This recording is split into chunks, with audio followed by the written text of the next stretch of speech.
মানে আজকে সম্ভবত কারফিউ জারি হয়েছে সারা বাংলাদেশেই। হবিগঞ্জের রাস্তাঘাট টমটম নাই, বেশি নাই তো, কম, একবারে কম। এরকম অবস্থা, তো এই অবস্থায় বাইরিলাম। এগুলো ইট উঠে গেছে, তারপরে আবার এদিকে গাইস আমার বোন হাসপাতালে ভর্তি, একটু করে নিয়ে আসা হইব। বিসমিল্লাহির রহমানির রহিম। আল্লাহ সর্বশক্তিমান, সকল কিছু মালিক। আসসালামু আলাইকুম রহমতুল্লাহ। Hello guys, it's me Imdadul Haq, মাইনাদার ব্লগ ভিডিও। তো গাইস এখন বাজে 6টার সময় আজকে ব্লগ শুরু করলাম। হবিগঞ্জের রাস্তাঘাট একবারে ফাঁকা, মানে আজকে সম্ভবত কারফিউ জারি হয়েছে সারা বাংলাদেশেই। হবিগঞ্জের রাস্তাঘাট একবারে ফাঁকা। আমরা বিকালে এখন বাইরেছি রাস্তার মধ্যে, মেন রাস্তার মধ্যে গাড়ি ঘোড়া চলতেছে, তবে আগের মতন যেভাবে গাড়ি ঘোড়া বেশি চলতো এইভাবে কিন্তু গাড়ি ঘোড়া চলতেছে না। আর আমার সাথে এই যে বিশিষ্ট ব্যবসায়ী, সমাজসেবক এবং জননেতা, মিথ্যা কথা, জনদরদি, মানুষের টেকা মাইরে দেয়। তো আজকে রাস্তাঘাট একবারে ফুল ফাঁকা। রাস্তাঘাট ফাঁকা থাকার কারণে রাস্তাঘাটের পরিবেশ অন্যরকম লাগতেছে। যদি ফাঁকা না থাকতো রাস্তাঘাটের পরিবেশ, টমটম চলতেছে কম বেশি, আগের থেকে একটু কম চলতেছে, কম চলার কারণে অন্যরকম লাগতেছে পরিবেশ। তো একটু দেখেন কম যে চলতেছে, দেখেন টমটম নাই, বেশি নাই তো, কম, একবারে কম। কিছু টমটম চলতেছে, আবার কিছু মানে কয়েক, যদি টমটম 100 টমটম হয় তাহলে মনে করেন 10টা টমটম চলতেছে। 100 টমটম হইলে মনে করেন 10টা টমটম চলতেছে, আর 90টা চলতেছে না, এরকম একটা অবস্থা।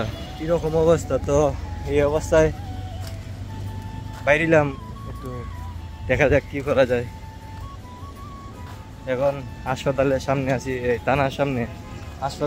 হাসপাতালও ধরে, থানাও ধরে। তো এদিকে থানা, এদিকে হাসপাতালের সামনে আছি আমি আর নাজমুল ভাই। হাঁটাহাঁটি বিকালে এখন একটা অভ্যাস হয়ে গেছি। বিকালে যদি হাঁটাহাঁটি না করি তাহলে পেটের ভাত হজম হয় না, কথা ঠিক না নি? বিকালে হাঁটাহাঁটি না পারলে পেটের ভাত হজম হয় না। তো দেখা যাক করে কী করা যায়। এখন 6:10 মনে বাজে, দেখা যাক করে। গাইস আমরা আছি এই সদর মেডিকেল হসপিটালের ভিতরে। এই যে দেখেন এগুলো ইট উঠে গেছে, তারপরে আবার এদিকের আয়না নাই, রাস্তা ভেঙে গেছে। মানে মেডিকেল এর অবস্থা কি ভালো, এটাকে একটু ভালোতে বলা যেতে পারে। খুব সুন্দর একটা ব্যবস্থা মেডিকেল হাসপাতাল, 250 শয্যার হাসপাতাল, এগুলো ভাঙ্গা। মানে কি আর বলা যেতে পারে। শিশু ওয়ার্ডের অবস্থা তো আরো বেশি খারাপ। ডক্টরস রুম এদিকে মানে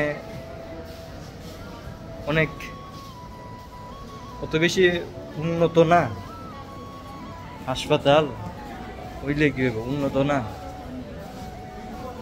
হাসপাতাল। শিশু ওয়ার্ডে একবার আইছিলাম, শিশু ওয়ার্ডের মধ্যে পানি লাগিয়ে রয়েছিল, খুব ভয়ঙ্কর অবস্থা। আর লিফটের অবস্থাও অনেক ভয়াবহ, ভিতরে টানের ফিক খাইয়া অবস্থা সে।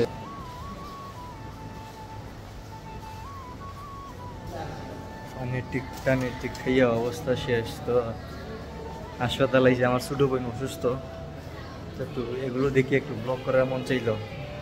তো দেখা যাক করে কি করা যায়। গাইস আমার বোন হাসপাতালে ভর্তি, একটু করে নিয়ে আসা হইব 10টার সময়।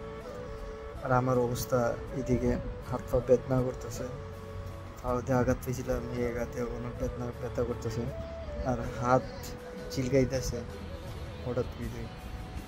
তো ইনশাল্লাহ এখন আব্বা আর আম্মা এখানে আছে, আমি এখন একটু যদি কমে অবস্থা তাহলে আনতে যাই না, তো আমারও অবস্থা যদি আমারও বেশি হতো আমি হাসপাতালে যেতাম হইব।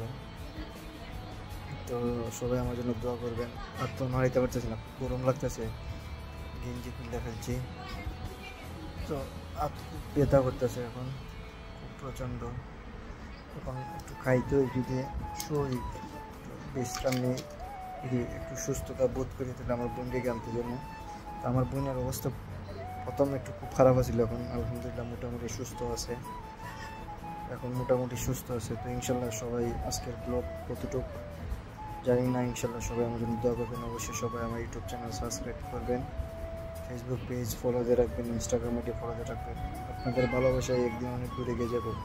অনেক অনেক কথা বলে আমি কথা পাত্তা দিই না, আমি আমার মতো করে এগিয়ে যাচ্ছি, ইনশাল্লাহ একদিন সফলতা অর্জন হবে। আপনারা সবাই ভালো এবং সুস্থ থাকেন, আমার জন্য দোয়া করবেন। আসসালামু আলাইকুম ওয়া রাহমাতুল্লাহ।